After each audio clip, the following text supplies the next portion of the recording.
गांव से काफी दूरी पर है नदी तट का वो शमशान। अमावस की रात है। अंधकार हर ओर फैला हुआ है। दूर दूर तक जहां तक नजर जाती है, काली अंधियारे की चादर पूरे उन्मुक्त भाव से हर तरफ बिखरी हुई है। रोशनी का नामो निशान नहीं है।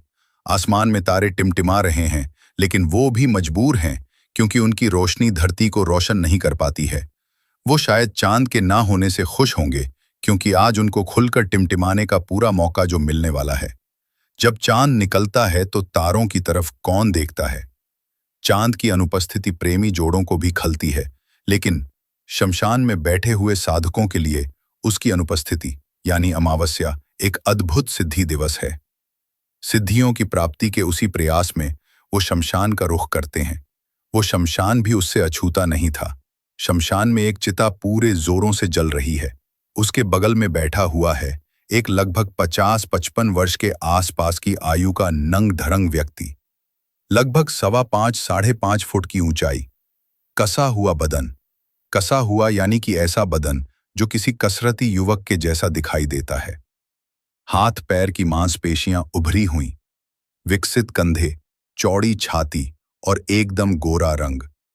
उसकी आंखें थोड़ी अजीब सी हैं, गोल गोल आंखें जो किसी उल्लू की तरह दिखाई देती हैं।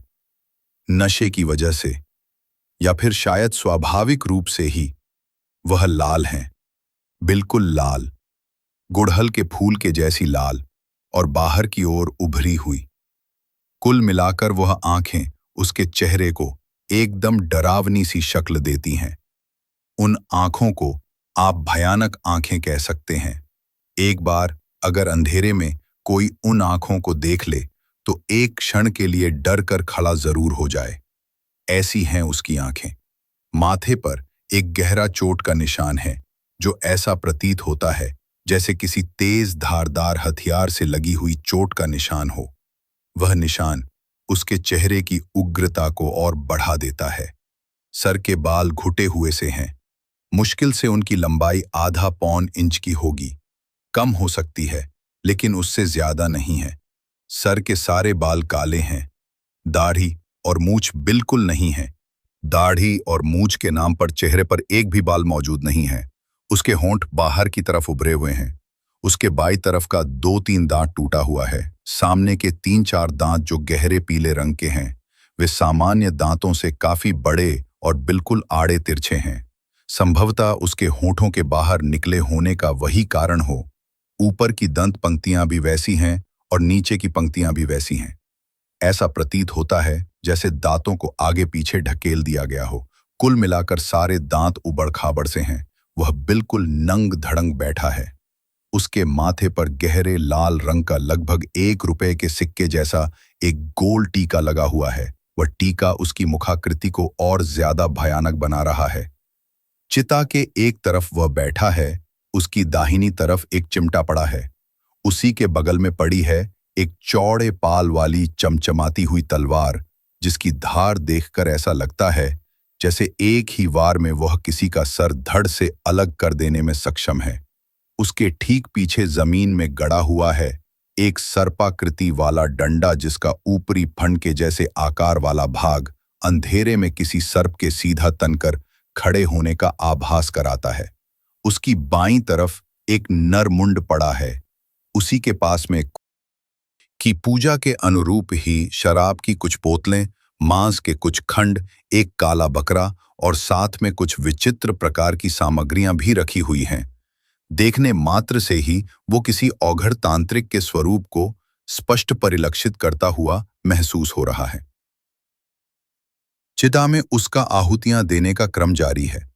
आग की लपटों में चित्र विचित्र आकृतियां उभर रही हैं। शमस्कर का जागरण हो चुका है। उसी के साथ वहां स्थित प्रेत शक्तियां भी जागृत हो चुकी हैं, क्योंकि जो साधना हो रही है वो उनके क्षेत्र में हो रही है। वो भी एक ऐसी साधना जो कोई बिरला साधक संपन्न करता है। उसके पहले परीक्षण लेने की प्रतिबद्धता तो उनकी भी बनती है। विचित्र प्रकार की शक्तियां उस चिता के चारों ओर बने हुए रक्षा घेरे के बाहर खड़ी हुई हैं। उनका आकार प्रकार मायावी है। कुछ एक तो इतनी सुंदर हैं कि अप्सराएं भी उनके सामने पानी भरे। कुछ इतनी कुरूप हैं कि शायद चुड़ैल भी उनसे ज्यादा सुंदर दिखती होगी।